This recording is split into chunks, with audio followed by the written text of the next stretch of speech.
What's going on, guys? So in today's video, I'm going to show you how to track your product deliveries so that you are going to avoid getting scammed by most of these delivery agents. This is going to be a very short video because I'm going to just tell you what you have to do once you get an order and you ship your product using your delivery agents.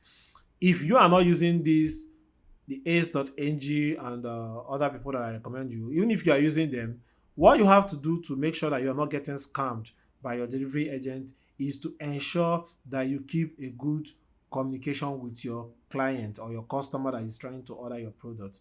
Because why it is good is that so you will know when the delivery agent has delivered your product or if it's a failed order.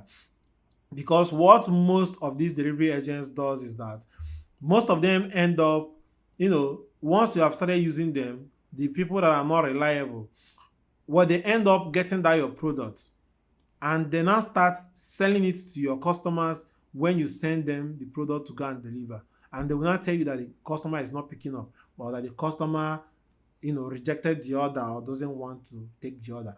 So you have to make sure that you are in a good communication with your client. Call them on phone, ask them if they have gotten their product.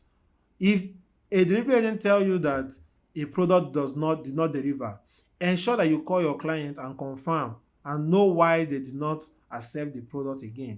Understand? Because this will help you to, avoid getting scammed by those guys, because some of them will tell you that a customer is not picking up. They will tell you that a customer he say that he's not interested or she's not interested in the product, or that they traveled. They can tell you all sort of story.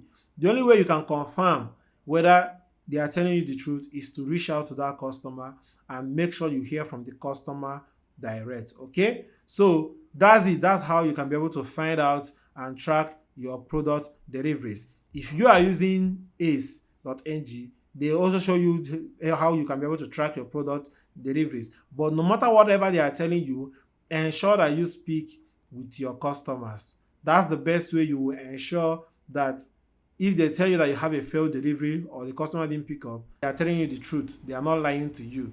Okay? So thank you. That's all for this video, and see you guys in the next video.